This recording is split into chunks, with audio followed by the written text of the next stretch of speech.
Ultimately, what's it going to take to get them adopted? Like, we get this right. Like, still, what's it going to take to get people like you to say, okay, I am going to buy media based on this set of rules? I think once they get, I mean, I think if it makes it, if it makes it easier for us to understand what we're being offered and understand the disclosures, understand where we're going to buy it, and making sure that it does so, then they're adopted. They're adopted as of today. Okay, we're going to sign you up. That's it. You heard it here first. Group M is going to buy their media now. A recent article I saw, and we have about 2 minutes left, and then we're going to open it up for questions. But a recent article that I saw talking about publishers making the move to programmatic because they're having issues making enough money in the traditional ways. Does this type of set of rules help publishers make more money in general, do you think? Does it make them more money? Yeah, if we grow digital, there is more money to be made. Okay. I mean, it's a simple answer. Okay. You know, again, it goes back to, I'd like to, you know, in the Q&A, if someone has good reasons why this is a bad idea, I'd love to hear them. You know, maybe I could be swayed, but I don't believe so. But, you know, from a programmatic perspective, we just heard about it a minute ago, eloquently, I might add.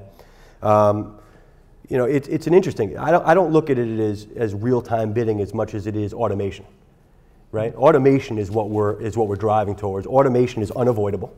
It is the evolution. We will be there. It is. If you were avoiding it, you will be behind, and that's fine. You don't need to be a fast or a leader or a fast follower, but it will catch you. You know, because it makes all our lives easier.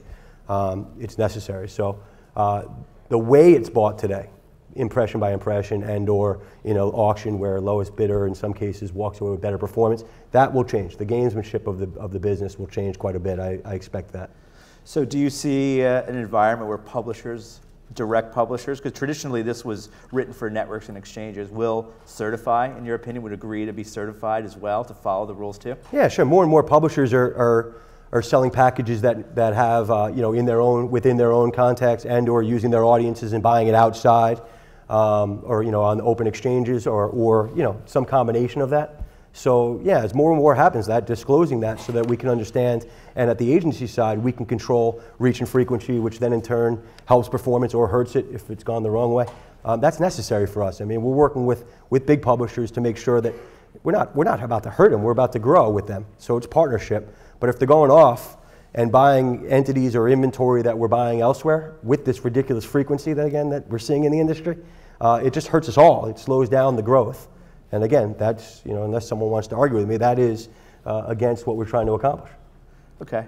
My last question, and then I'll open it up, is, talk a little bit about your role at Group M, and so how that fits into this discussion. What is your job description of what you're supposed to do for the agency to help them avoid the confusion, avoid the clutter? Well, I'm still figuring that every day. This is definitely new to me. But on the fly, I mean, what we're helping to do is, I work hand in hand with our ops folks at Group M, and making sure that we can grow digital, and part of that actually is making sure that we can look at digital in an apples to apples comparison with what we've already done and building bridges between television, radio, and print. So my boss, now runs television, radio, print, and digital. But they've been very successful at consolidating those so that we make sure that we have an understanding, make sure you can grow those businesses, make sure that the understanding of those metrics comes into play. So we're just replicating what's worked for quite a long time now.